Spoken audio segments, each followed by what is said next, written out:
کوئی گھر ایسا نہیں کہ جس گھر کے اندر لڑائی جھگڑے نہ ہو. اگر بڑے جھگڑے نہیں بھی ہیں تو چھوٹے موٹے جھگڑے لگے رہتے ہیں. گھروں کے اندر ناچاکیاں، اختلافات ہوتے رہتے ہیں. اس لیے اگر آپ یہ کہتے ہیں کہ میں اپنے گھر سے لڑائی جھگڑوں کو جڑ سے ختم کر دوں، میرے گھر میں کبھی لڑائی جھگڑا ہو ہی نہ، کبھی کوئی اختلاف ہو ہی نہ، تو یہ انسانی فطرت کے خلاف. جہاں بہت سارے انسان اکٹھے رہتے ہیں، فیملی ممبران اکٹھے رہتے ہیں 24 گھنٹے ایک ساتھ، تو برتن تو آپس میں ٹکرتے ہیں نا.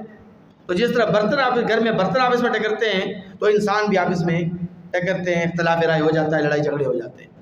لیکن بسا اوقات یہ لڑائی جھگڑے بہت زیادہ شدت اختیار کر جاتے ہیں، اور ان لڑائی جھگڑوں کی وجہ سے گھر میں فتنہ پیدا ہوتا ہے، اور ان لڑائی جھگڑوں کی وجہ سے ناچاکیاں اور اختلافات سے آگے بڑھ کر کبھی کبھی افتراق اور جدائیاں بھی ہو جاتی ہیں. میاں بیوی کے درمیان جدائی ہو جاتی ہے، اور خاوند اپنی بیوی کو طلاق دیتا ہے، زندگی اجیرن ہو جاتی ہے، بیوی کی زندگی بھی تباہ اور خاوند کی زندگی بھی بے چین اور بے سکون. اس لیے ایک انتہائی مؤثر اور مجرب ترین وظیفہ آپ کے سامنے پیش کر رہا ہوں. انتہائی آسان اور مجرب ترین وظیفہ ہے. سورہ یاسین آپ میں سے سب کو آتی ہوگی. سورہ یاسین کی جو یہ آیت مبارکہ ہے، وَجَاءَ رَجُلٌ مِّنْ أَقْصَى الْمَدِينَةِ يَسْعَىٰ قَالَ يَا قَوْمِ اتَّبِعُوا الْمُرْسَلِينَ. دوسری آیت اس کے ساتھ یہ اگلی آیت مبارکہ ہے، اتَّبِعُوا مَن لَّا يَسْأَلُكُمْ أَجْرًا وَهُمْ مُهْتَدُونَ. یہ 22ویں پارے کی آخری آیت مبارکہ ہے، اور سورہ یاسین کی آیت نمبر 20 اور 21 ہے. تو یہ جو دو آیات مبارکہ ہیں، ان دونوں آیات مبارکہ کو آپ نے کیا کرنا ہے، آپ نے ان کو پڑھ کر پانی کے اوپر دم کرنا ہے. اور پانی کوشش کریں کہ اتنی مقدار میں ہو کہ جس کو سارے گھر والے پی سکیں.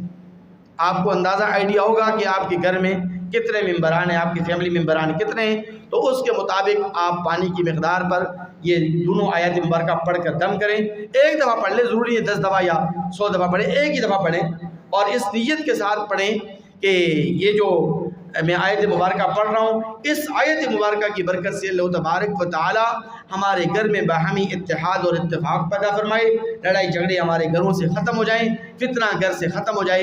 انشاءاللہ ثم انشاءاللہ بڑے سے بڑے جھگڑے اور بڑی سی بڑی لڑائیاں اس وظیفے کی برکت سے اللہ تبارک و تعالی ختم فرما دیں گے. اور اگر گھر میں لڑائی جھگڑا نہیں بھی ہے، اتفاق ہی ہے، اور گھر کے اندر باہمی انس و الفت ہے، پیار اور محبت ہے، تو باہمی اتحاد اور اتفاق اور انس اور الف و محبت کو بڑھانے کے لیے، اس کو مزید تقویت دینے کے لیے بھی آپ یہ وظیفہ پڑھ سکتے ہیں. آپ یہ پڑھ کر، یہ دونوں آیات مبارکہ پڑھ کر پانی کے اوپر دم کر کے سب گھر والے پئیں، تو انشاءاللہ تا حیات تا زندگی باہمی اتحاد اور اتفاق رہے گا، اور باہمی انس و الفت پائیں گے.